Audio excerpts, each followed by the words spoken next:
Hello world. Patricia O'Connor and Frida Darcy here. And tonight we have got ourselves, well, this is going to be our Friday drop. This is going to be one of probably a couple of Friday drops. Right now it is Thursday night. We'll probably drop this early Friday, but then we'll probably go outside and enjoy some of the outdoor stuff and do some outdoor bonsai too. This is going to be a short. We have been looking at our pine trees up until now. What we've been doing the past couple of weeks is I've been bringing in some of the small Japanese black pines and seeing where they are, what it is they needed, just kind of looking at them and picking out the one thing that I did or didn't like, and then addressing that. And some of them we have changed our angles. Some of them we've did a little spring bud selection, early bud selection. Some of them we just cut a few things back. Some of them we shaped a little more. Some of them we wired. But now tonight what we're looking at is I've moved on to a pair of Ponderosa pines. I love me some Ponderosa pines. I'm pretty sure Frida does too. These guys, this pair of trees, both came from one collector. They are both Yamadori. They both have some years under them. They both came from Deadwood, South Dakota. They both were purchased from the collector who also did the initial styling, and that was Andrew Smith.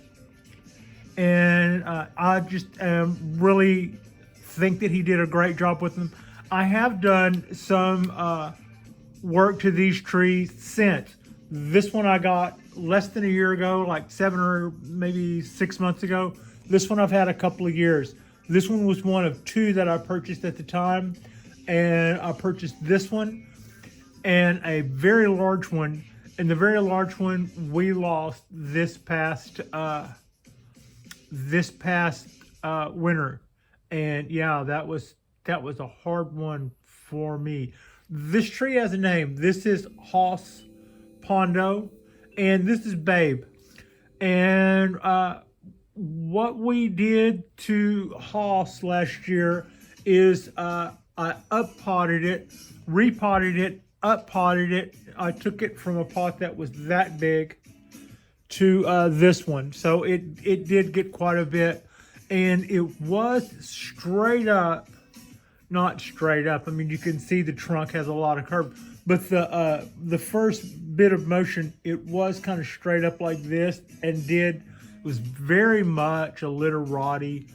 I was kind of wondering how I was going to keep that, and the secret to keeping that would be to have kept it in that very, very tiny little pot in that my cypress, my little bald cypress, is currently living in.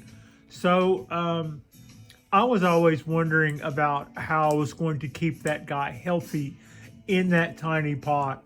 And the answer was maybe to up pot it and change its style. So I changed it from a kind of a formal upright literati, not formal upright, but an more upright literati style. It was kind of shaped like an F, I think, would be how I would describe that. Like one of my other literati Japanese black pines are. So is, I guess. So what it is now is I've brought the angle way more down. That also cured one little flaw that it had, where it seemed to have inverse taper. And that was because I believe it was always at this angle that you see it at now. And that caused the trunk to be flat along the bottom, get really flat. But then once you take the tree and change the angle and raise it up, then it's kind of wispy and thin looking one way, the way that you look at it with the way that it looks to be the front. And then if you turn it the other way, then the trunk is fat and not reverse tapered, but it's not really facing the front either. So that is what happened once I took care of that once I changed the angle, you can see now how fat that base looks. Well, this side that's laying down was thinner.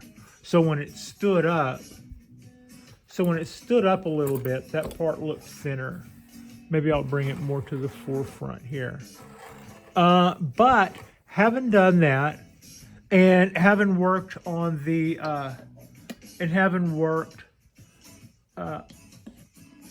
on the limbs some, what I did was a lot of these guys were curved kind of down, you know, like in literati, they were all kind of following one another's motion. And so by laying it forward, as soon as I did that, I was like, oh yeah, that's so right. So then we kind of straightened out those guys,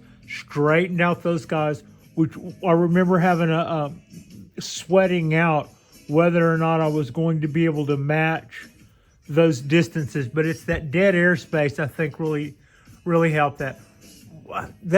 I'm pretty happy with everything the way that came out. And now it's been a few months, and I wanted to give everybody a look at how that guy came out after its repot. And I think it's doing well. It's pushing out a lot of new growth. It has really good color. I have been feeding this tree and the other one. They're not like the Japanese black pines where if they were in a bonsai pot, which these guys are, then it would be, and if we were worried about our needle length and all that, then at some point we would be preparing to start winding back on the fertilizer. Not so with the Pondos. They can get fed for a while, right on year round. For a couple of years, I can just go ahead and feed them year round. And the idea is to let Ponderosas, which a lot of times will make really long needles. And in the past, people have gotten these things to make smaller needles by kind of starving them, or holding back on the water and holding back on the nutrients and holding back on the pot size, and just kind of trying to restrict everything to try to keep things small that way. But another way to do it is just the opposite. Feed it, water it, let it make long, healthy, happy needles. And what it will do then is back bud, which makes a happier, healthier tree, more needles, and those guys will go long. And it's like, well, how is that helping you to get sharp needles? It will. Just hang on. About a year or two of that, and the tree will have increased its needle mass to such an extent that it will no longer be able to continue to make long Ponderosa / loblolly-like needles in a confined pot. At that time, that new growth will come out distinctively shorter, because there's just so much of it now. It all is going to have to divide up the same amount of energy that can be produced by that amount of root mass. So that's how you end up with a tree that starts producing shorter needles. And then you start removing a proportion of your third year needles. And with every time you do that, you reduce, and you're not ever going to reduce all of your third year needles, but then the following year, so forth, and the following year, and so forth. So to some extent, that's how you get new needles, and that's how you get a tree that's full of not new needles, but shorter needles. So that's kind of how those work. It's not the same as the way we do it with the multi-flush pines. The good news is these guys are in that part of the program where they can get all the dessert they want. And this one now, I'm pretty happy. To recap, I'm pretty happy with Hoss. It really shook me up when I lost the big one that came with it. But the big one that came with it, to my way of thinking, had always had problems whenever I got it. And I don't think that was any reflection on the collector.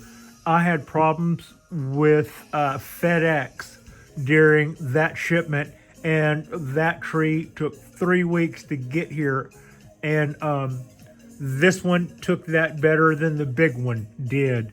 And I felt like we were a little on the back foot, and it didn't die on me immediately. I mean, we had the tree for just a little over a year, but then it packed up. Whenever we got into the rainy season, and I found myself moving that around, I lost a tree that I really, really liked. So I got back on the horse and got this one. We did quite a bit to this one this year. The pot that's back there in the background, I don't think you can really see it. Huge crack in it. It came with that one. I think it probably got busted in shipping. And so I did a repot.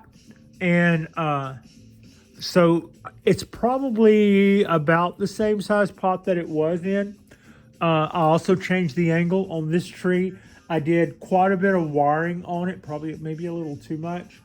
And I wrestled with it a couple of times to try to get it what I wanted, and I think I was mostly successful. I'm pretty happy with the stuff that we did to Babe. It is also a really good color right now, and it's pushing out a lot of new growth. So this is the kind of stuff that I did. A lot of those little.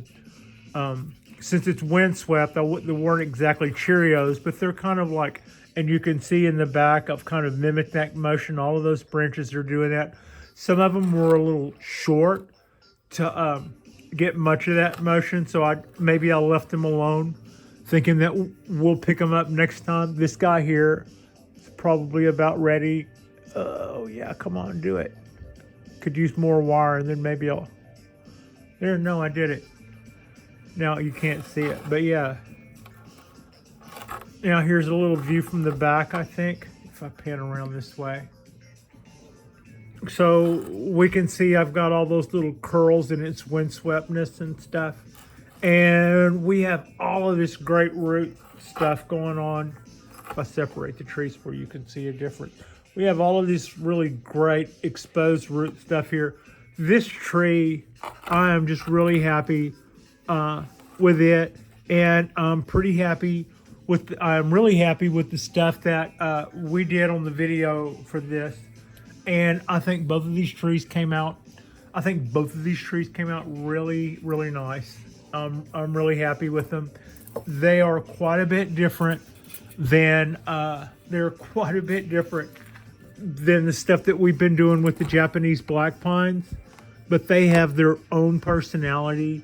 And they smell wonderful. You don't water them as much. You really have to back off the watering on this one. If you were to say that, I think the way I heard it described is if you were to say that a Japanese black pine is 50% oxygen and 50% moisture in its balance as far as what the tree likes, then a Ponderosa would be more 60-40 oxygen. The dominant 60 being oxygen. It almost dried out. You really, I don't know to what point you push that. That's what makes me afraid. But I do let the guy dry out for a day, usually, before I rewater it. And the smaller Ponderosas like these two, have always responded pretty well to that. And also, whenever you water them, you immediately smell that butterscotch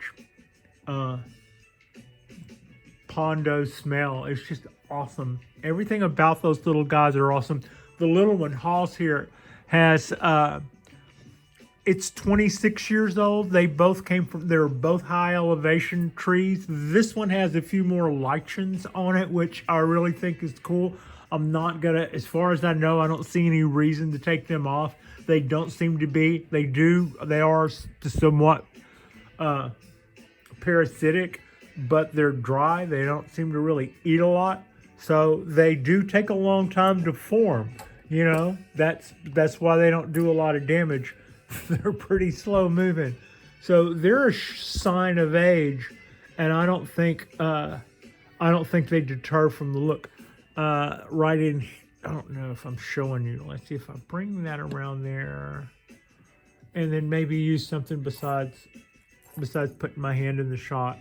There, those are the little lichens. And over here on the other side, there's two features on that trunk. One, it has a scar that has healed into a pine knot, and it's really a cool.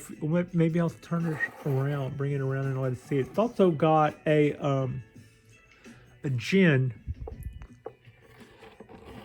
Okay, now there is the feature I was talking about, right? Isn't that a cool looking split and all that? And you can already, this is a, you know, well, I've been saying it's 26 years old. That's what the tag says. The tag said how many thousands of feet that it was collected at, and that it was a 26-year-old tree. So that would mean it's almost 30, because I've had it about, you know, those more lichens right in. If I can find them on the camera. There we go. Yeah, there they are.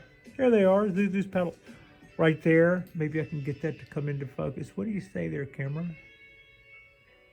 I could have, if I could have held it still, maybe. Anyway, I always thought that this tree definitely shows its years, and they're pretty cool. And I've really enjoyed it so far. I really sweated out the other one, but it was also a beautiful, beautiful tree. But I loved this one just as much. It was like condensed joy. I don't know. It's almost, I don't know. It was just, you know, it was noticeably smaller than the other one that I love, but it wasn't loved by the pound for sure. They both were worthy of their attachment. Anyway, that's enough about that. But there's a good little shot coming in. You can see all the little buds coming out, and this guy is really green for a Pondo. This one is kind of ormy green, but is a little greener than the other one. I mean, it's a little greener than the one that it came with. And that one was more of kind of a light lime green, dusty green, and it pushed out new growth that was that exact same color. So I didn't really see that as anything personal. That's just the way that tree was. I'm getting to know these Pondos, but these are also older trees, and I'm wanting to do right by them. But anyway, I think that this was a good chance to show off how they were doing. We haven't really revisited them since I started working with the little Japanese black pines, and then turned around and took to the allergy season. So with all of that going on, I just thought it was a good time to have a look at these guys, and that's all we're going to do is just have a look. I'm really happy with the way they are. I brought them in and set them on the table and gave it about 45 minutes while I had dinner this afternoon after work, and thought about what they might need and what they didn't. And I'm pretty well happy that they don't need anything, but I thought that I would just take a minute and show you guys too. I hope that you guys are getting ready to have a nice weekend. Frida and I are. We will probably do another drop. This will be a Friday drop. We'll probably do another drop later in the day out on the balcony, and then maybe do something tonight, or if not, then later on during the weekend we'll crank out at least a couple. Thank you so much for watching. Like and subscribe if you guys haven't already, and yeah, thank you for watching.